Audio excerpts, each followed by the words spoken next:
Bienvenidos al primer programa de esto que es En algún lugar del planeta, un podcast sobre arte, cultura y mucho más, donde nos vamos a encargar de hacer un análisis de todo lo que pasa en el planeta y cuestionarlo todo. Así que si algún oyente se siente susceptible o subjetivizado por lo que decimos en este podcast, significa que estamos haciendo muy bien nuestro trabajo y le invitamos a que siga escuchándonos.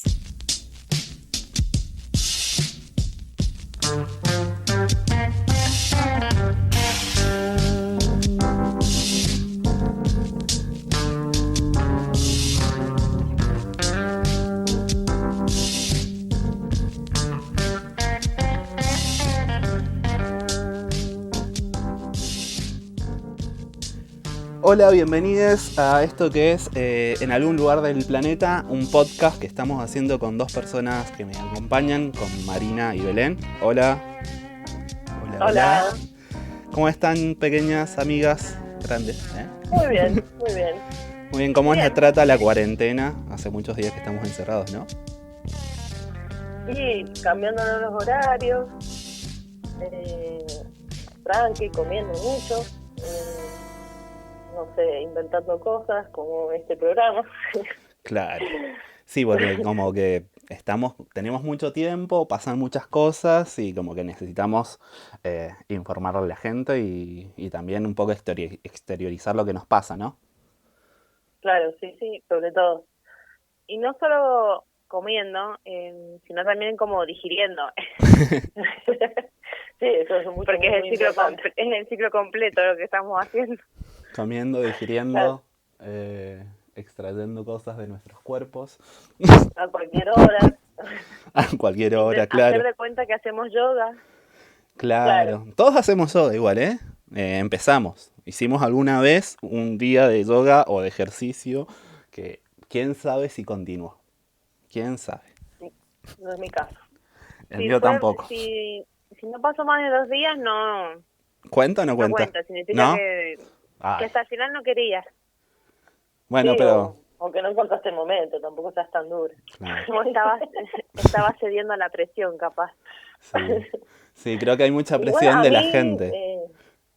A mí personalmente me cabió todas esas publicaciones de decir, bueno, no se puede hacer mucho, no me presionen, no voy a salir sabiendo un curso ni haciendo gimnasia. Bueno, yo lo omití por el lado de la gimnasia directamente. Mentira, o sea, nadie, o sea, caigamos en la realidad. Eso no va a pasar, nadie va a escribir un libro si no quiere y nadie va a forzar nada. Bueno, hay muchos que han tenido un hijo. Bueno, gracias, pero no. Yo me corté el flequillo. Yo le corté el flequillo a mi sobrina hoy, ¿podés creer? Mira. Le quedó muy lindo. Yo pensé en cortarme el pelo directamente, dije, ya fue. Bueno, si de algo vamos a salir todos siendo peluqueros porque hay que improvisar, o sea, una cita con el peluquero, con la peluquera, imposible ahora prácticamente. Yo lo extraño tanto, mi peluquero, hace un año que no lo veo. Lo bueno es que quería ir, y hicieron la cuarentena, la declararon y bueno. Lo bueno es que te quedan 2 semanas, Mari. O sea, te cortás el pelo, tenés 2 semanas como para que crezca o como... Y no sé si nos van a quedar 2 semanas, ¿qué va a pasar? Y para mí capaz que te queda un mes. O un año. Claro, quizás todo el año. Bueno, no pensemos en esto. Mi sobrina dijo que, mira, mi sobrina dijo, cortámelo igual, si me queda mal no importa porque crece y esto da para rato. Así que claro, tomen ese consejo. Mañana, está bien, listo, me convencieron. Mañana me voy a cortar el pelo. Está bien, te convencimos, pero no somos responsables. Claro. Todo va a ser culpa de ustedes.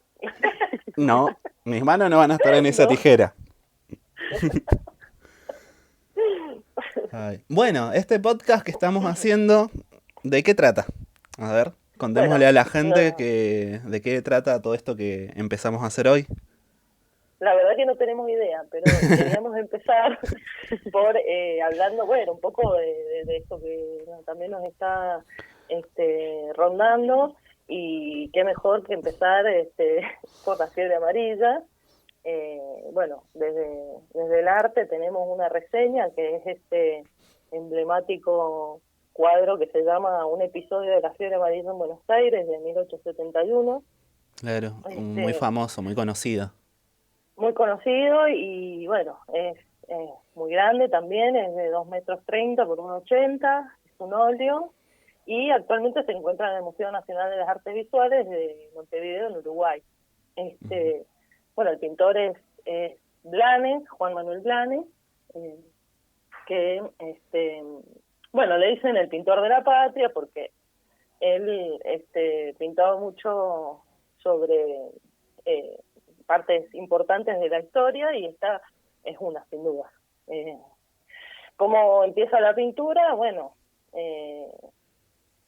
tiene una historia basada en un parte policial, un comisario, Lisandro Suárez, que, bueno, cuenta que se había encontrado una mujer en uno de los conventillos. Aparentemente era una inmigrante, una italiana, se llamaba Ana Bristiani, y bueno, su trágico fin es el 17 de marzo de 1871. Los informes que se dieron alrededor de esta historia cuentan que, bueno, su marido también estaba enfermo, pero nunca lo encuentran, y sí se halla al lado de ella un niño que cuentan que buscaba los pechos de su madre. El asunto es que esta información, esta noticia llega a los oídos de Blanes y hace esta obra maestra, ¿no? Claro. Lo que podemos decir del cuadro es que su composición, bueno, está equilibradamente alegórica. Se encuentra en una pieza de conventillo esta mujer muerta en el piso, muerta, ¿no?, de fiebre amarilla. El niño, que de unos pocos meses busca sus pechos. Se encuentran utensilios repartidos por el piso que dan cuenta del instante en que la cotidianidad ha sido quebrada, ¿no? Y al fondo se desdibuja el cadáver de un hombre que recita, digamos, que se trataría del marido, aunque en la historia real no fue tan así. Bueno, las puertas de la habitación están abiertas, contra ellas se destaca la figura de dos miembros de la Comisión Popular, que bueno, que estarían en el centro del cuadro. Uno es el presidente de dicha comisión, el doctor José Roques Pérez, que era abogado. Estos personajes son reales también, como la mujer italiana. Y bueno, hay un niño también en la escena, un niño más bien puber, que bueno, tiene una expresión de tristeza, mira adentro, o sea, no mira ni adentro ni afuera, quiero decir, y bueno, el gesto de sus pies encimados dan cuenta de ese escozor e incertidumbre acerca del tema, y nos hace pensar bueno, en cuántas de estas escenas ha presenciado, ¿no? Porque se dice que ese niño es el que encuentra la habitación que está a medio abrir, y es el quien llama a las autoridades. También está el doctor Algerich, que estos dos personajes, tanto el doctor, el médico y el abogado, son quienes se quedan en la provincia de Buenos Aires a hacerse cargo, digamos, de la pandemia, de la situación, a hacerle frente, y a pocos meses después de que Blanes publica, expone este cuadro, ellos también son víctimas de la pandemia, ¿no? Son víctimas fatales de la enfermedad de la fiebre amarilla. Sí, hay un par de datos, o sea, por nombrarlos de color también, Sí. o denuncias que hubieron en esa época que tomaron diarios y bastantes personas, que hay algunos registros, porque pasó, bueno, fue en el 1800, que hablan de que esta enfermedad no se le informó a la gente que existía, Sí. y habiéndolo así, pudiendo haber avisado, pudieron haber evitado bastantes muertes o haber tenido algunas políticas. También hay otra denuncia es que dice que los políticos en ese momento huían de la ciudad de la ciudad urbana al campo para poder salvarse, dejando abandonada a la población. Sí, según entiendo, Sarmiento era en ese momento el presidente y su vice Alvear se fueron a unas residencias que tenían en el campo al interior del país a resguardarse de la enfermedad. Y vos recién, Mari, nombrabas la Comisión Popular. ¿Podrías explicar un poquito de qué se trataba? Bueno, en realidad era más bien una organización de los mismos inmigrantes y trabajadores de ese momento que trataron de tomar cartas en el asunto, más o menos de 160 médicos, 100 se fueron, como dijeron muchos de las clases pudientes, y de esos 60 se quedaron a intentar hacerle frente y atender a los enfermos sin tener mucha información en realidad, porque no se sabía bien de dónde venía esta pandemia. Claro, además fue Claro, una pandemia que afectó a prácticamente un sector bastante grande del mundo, dejando más de 150.000 muertes.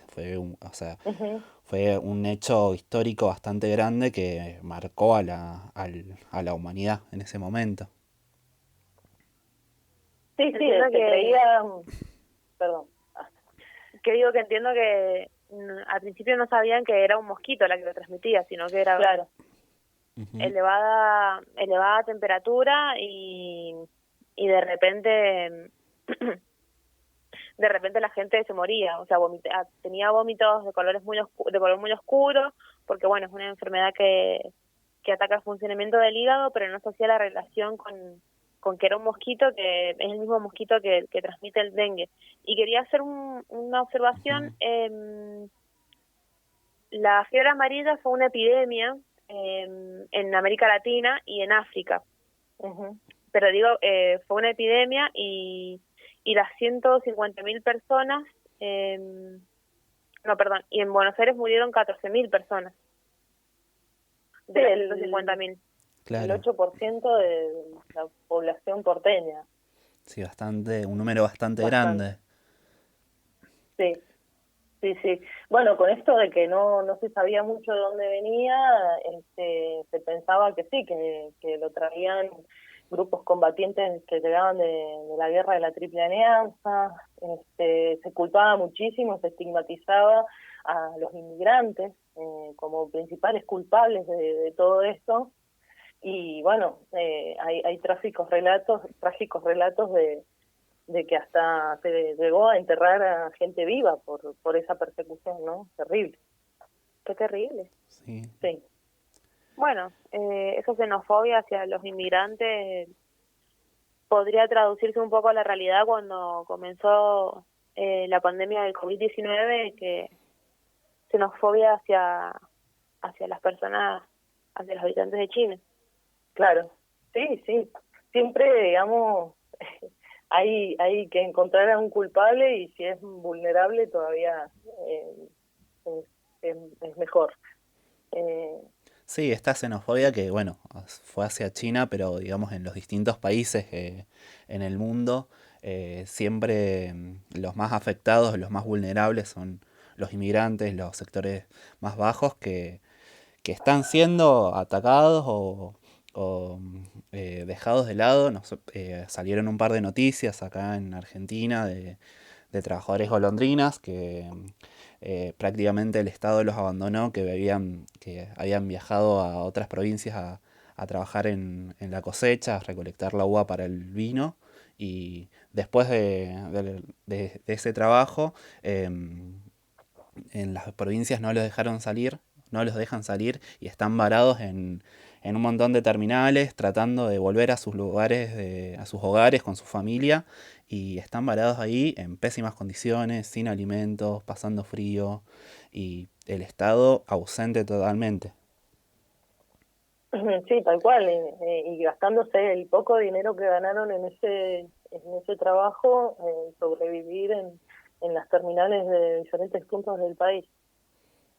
Claro, Y después en otros lugares del país, del mundo, digamos, también se repite un poco lo mismo, donde los trabajadores o los sectores por tomar un poco Estados Unidos, los afroamericanos son los que peor la están pasando, donde hay ciudades como el Bronx, donde hay un montón de muertes, o sea, es una ciudad sitiada donde están habiendo un montón de casos de muertos por coronavirus y se los entierra en fosas comunes. Es terrible lo que está pasando. Sí, Nueva York es una de las ciudades más diversas de Estados Unidos en cuanto a que hay personas asiáticas, latinos, que, bueno, además los latinos no tienen miedo de ir al hospital por ser deportados, y hay personas que ni siquiera acuden a los hospitales porque no van a poder pagar la factura las familias si ellos mueren. O Claro. en el caso de no morir, en el mejor de los casos, si no se mueren, tampoco las van a poder pagar ellos después de recuperarse de la enfermedad. Y bueno, estamos viendo que hay personas enterradas en fosas comunes. Sí, ahí Y vemos que, bueno, todo. ¿Cómo? particularmente en Nueva York, digo, están las ciudades, como vos decías recién, el Bronx, Brooklyn y Queens, que son las ciudades obreras, que son los trabajadores que viajan hacia Manhattan a trabajar, que son los trabajadores del transporte, de la recolección, de la atención al cliente, de las comidas, son los que vuelven después a sus barrios, a Queens, al Bronx, y donde ahí se contagian y donde hay mayor número de infectados, donde hay más muertos, donde hay menos acceso a la salud, de hecho. Y de hecho los números son, o sea, hay más contagiados de lo que se sabe porque hay gente que no va al hospital. Porque Claro. por una u otra cosa, Claro, porque no lo porque puede no pagar puede- o por claro. miedo a ser deportado. Por no poder acceder a la salud o por eso mismo que decís de ser deportado al miedo de poder perder el lugar donde están, alejarse de sus familiares. Igual ponele, yo estuve investigando un poco y hay un montón de estas cosas que se repiten a lo largo de la historia de la humanidad, con las pandemias, con las enfermedades, que, bueno, los datos de las muertes que están presentando los países, por un lado tiran algunos números diciendo que se están controlando o tratan de hacer oídos sordos a los mismos trabajadores de la salud que están combatiendo esto y no publican verdaderamente los datos reales, o sea, para poder frenar esto que es una batalla contra la pandemia que es el del COVID-19. Los trabajadores de la salud en todo el mundo están haciendo unos esfuerzos tremendos por tratar de curar y atender a todas las personas que están siendo afectadas, pero no los estados no destinan presupuesto. Vemos cotidianamente en las noticias a un montón de médicos, enfermeros denunciando que ni siquiera tienen alcohol en gel, no tienen barbijos, los elementos básicos de higiene y seguridad. Sí, tal cual. O sea, hace 150 años se pintó este cuadro que nos cuenta, digamos, toda esta triste realidad que la podemos perfectamente comparar con nuestra realidad en estos días y, bueno, da cuenta de entonces cuál es la verdadera epidemia, ¿no? Cómo influye los tipos de organización y que, bueno, justamente nos venimos organizando parecido igual que hace 150 años, ¿no? Con algunas mínimas diferencias, pero, digamos, esa desidia del gobierno de no tener políticas para enfrentar y salvar a la humanidad se repite una y otra vez. Exacto. Totalmente. Bueno, esta parte del programa fue dedicada al arte un poco y un poco a tratar la realidad que está pasando el planeta. Y en los próximos programas vamos a estar también hablando sobre arte y cultura, porque un poco queremos expresar lo que desde nuestro punto de vista, cómo vemos lo que está pasando en el mundo, cómo vemos el arte, cómo vemos la cultura. Así que nos van a seguir escuchando todas las semanas, seguramente, acá con Belén, con Marina y yo, Alejandro, que vamos a estar presentes todas las semanas.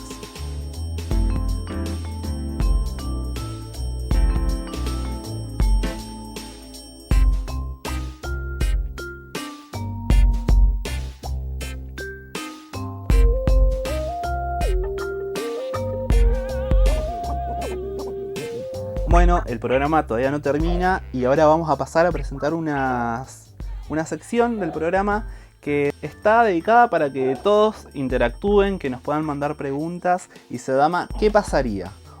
Lo que queremos tratar de hacer es cuestionar qué pasaría, por ejemplo, si tuviéramos casas para todos, casas dignas obviamente, o si pudiéramos viajar en avión por el mundo gratis. O tener el bondi gratis. O que pase toda la noche. Claro, ¿qué Oh, pasaría si sí. pudieran esas cosas fueran reales? Que yo opino que se podrían garantizar, no sé ustedes, y está abierta Sí, la Si la pregunta. marihuana fuera legal. Claro, ya está, se resuelven muchos problemas con eso. Marihuana legal. Marihuana Marihuanicemos legal la en legalizada. en- Bueno, En eso, cuarentena. Yo ni lo voy a intentar. intenten decir la frase y si la dicen bien, Marihuana nos la es mandan. una iguana. Claro. Bueno, queda abierta la pregunta para ustedes, así que nos pueden dejar en los comentarios esa respuesta. ¿Qué pasaría si tal cosa fuera distinta? Así que con esta pregunta los dejamos y nos vemos la semana que viene en este programa que es En algún lugar del planeta. Bye. Marihuana legal. Sí.